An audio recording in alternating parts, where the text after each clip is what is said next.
All right, everybody, let's talk about your schedule. All right, I'm going to make myself bigger just because I like seeing myself. Okay, so let me just, up front, sixth graders. I know last year at the field school, you did not move around. You had your same kind of classroom teacher and you stayed put. All right, it's going to be totally different in middle school, and that's okay. We're going to help you navigate that, part of which is going to happen today. And then over the first couple weeks, you know what? You're going to get lost a couple times, and that's going to be okay. Seventh graders, you haven't really lived a full year in the middle school with a normal schedule because we had such a tight, rigid schedule last year. We had the same order every day. That's not happening anymore either. There's a variety of reasons for that. Okay, we like to rotate the blocks through because I think it's nice to start with different classes. And then also it gives us more opportunities to have some shared staff with other schools and then do some really cool things with music groups, PE, and the arts. Okay. And world languages also are affected because some people work in high school or might work in other schools as well. Okay, so that's why we do that. And then eighth graders, you guys did get a little taste of our schedule. You're in sixth grade from September to March, and then here we are. So, all right, I'm going to go through and just say, let's say I had math first block Monday, right? That might mean I have math second block on Tuesday. So I could just type in math right here, math, math, math, math, right? And then I'm going to color code that same color. If I choose light red, all right, I can go through and color those in so that'll be easier to see. When I look quickly, I'll start to get practice. If I practice, I'll start to know where to go and I won't have to think about it. Very soon you will have these things memorized, okay?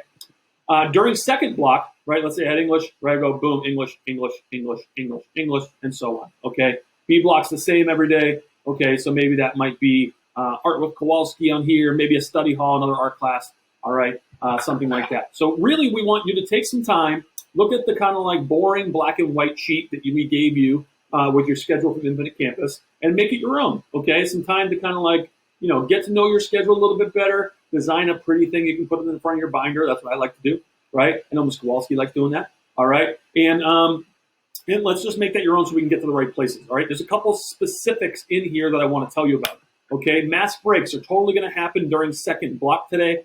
We placed them underneath so that we didn't, get this part too foggy, all right? But it has the grade that you're in attached to which time you're going to go. So maybe cross out the ones that you're not, right? So if I'm a sixth grader, I might cross off the eighth grade and the seventh grade mass break so I remember, or you could just highlight it, the one that you're going to do, and that's fine too. Okay. Sometimes you'll start off with a mass break and then finish with second period. Sometimes you'll have a second period and then finish with mass break. Sometimes the mass break's in the middle. Okay, and that's what that descriptor is here. Okay, and then you're gonna have lunches. Okay, so your teacher will be able to tell you on one of the slides coming up which lunch you go to every day.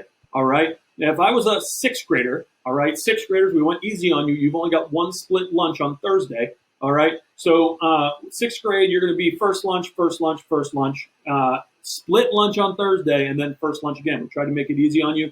Okay. You also get to eat earlier, which I always enjoy for show. Okay. And then, so if I was a sixth grader, chances are I'm just going to cross off this side because I know I'm going to have a first lunch, and then I can color code my E block, all right, to what I want to, depending on what class I have, all right? And then lunch, I think it makes sense to kind of like write in which lunch and which class you have here to kind of make things easy on you, okay? And then for indoor lunch, which is something you're going to learn about also, is that you're going to have an assigned seat, all right? We are going to let you choose your seat within a set number of seats, okay? So the first day, today, all right, we are actually going to be doing seats 1 through 155, all right? So that's a combination of between the cafeteria and the APC, which is our auditorium. That's going to be your indoor seat, okay? So try to find a buddy, all right, so you can sit with your friends. Last year, we assigned your seats because we wanted to, be safe, and that's what we thought we should do. And then my wife, I'm going to give a little credit to my wife, she gave me the idea of letting you guys choose your seats and then just assigning it and kind of like making that your permanent seat for indoor lunches, okay? It looks like we might have rain on Thursday, all right? So this is going to be really important to get this right, okay? After that, all right, we're going to fill in all these, okay? So you're not going to fill in your indoor lunch seat. You'll have to do that later. You'll write it in, all right? And it might be different on each day, okay? So back to sixth grade, right? If I was a sixth grader, my assigned indoor lunch seat is the same for the days that I've got the whole sixth grade together, but on my split day, I might have a different seat. Okay, so you'll have to write that in, and I'll talk more about that on Thursday when we get that rain. Okay, so that's kind of the gist of the schedule. All right, we're going to walk safely in the hallways. We're going to make sure we stay on the right side. All right, when we move around, we're going to totally understand that some people are going to get lost. So please just ask an adult. I promise the adults in this building have not bitten a single kid in like 2 or 3 years. Okay, so we're going to please feel free to ask anybody that they are looking to help you guys today and make you feel ready and at home here. Okay, so we're going to rock this thing. Okay, great job. We'll see you soon.